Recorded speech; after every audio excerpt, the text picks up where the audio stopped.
Hamınız. Hamınız emoşu vurun. Vurun emoşu. Vurun ha.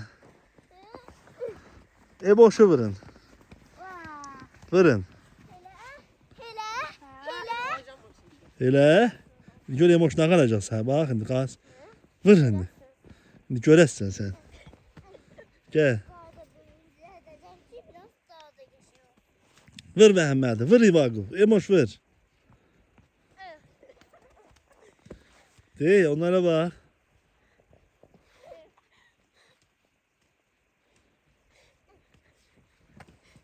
Mehmet git.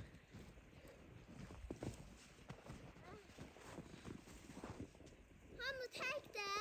Ondan ben de tek olaram. Ha sen de tek ol da. Sen de tek ol. Vur. Vur. Vur vur vur vur. Hoppadana. Vur. İbiş dur sen emoşdan biri ol İbiş. Hayır.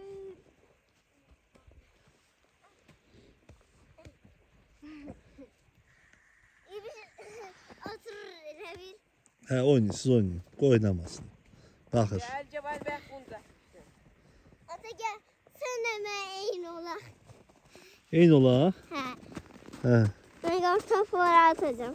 Ne arasın? Kartopları atacağım. Eğer ata en çok harda kartopsan onu ben çağır.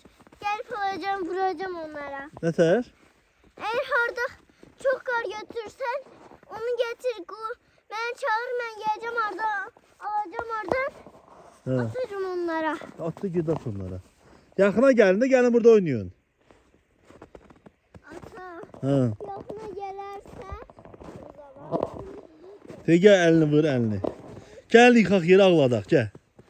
Gel qarı vuraq elinin ağzına. Tez gel. Bura gel Emoş tez gel. Tez gel. Tez gel. Ata ben burada daha da beğeniyorum. Ona gel gelenlere. Biraz daha bakalım. Mehmet buradan çıkardılar yapışmır.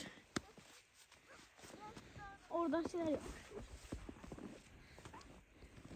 Görmeden hiç sürmeyeyim. Böyle olarak.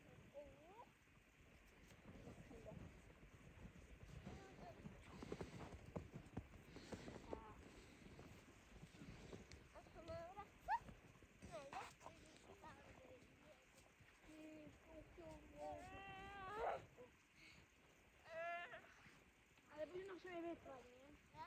Bugün. Hala hazırlığa koşulmadım. Niye?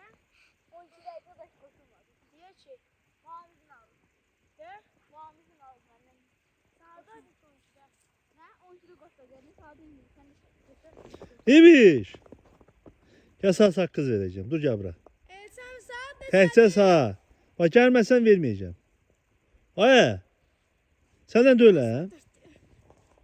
İşine kule kurur. Sen saat ne sedi?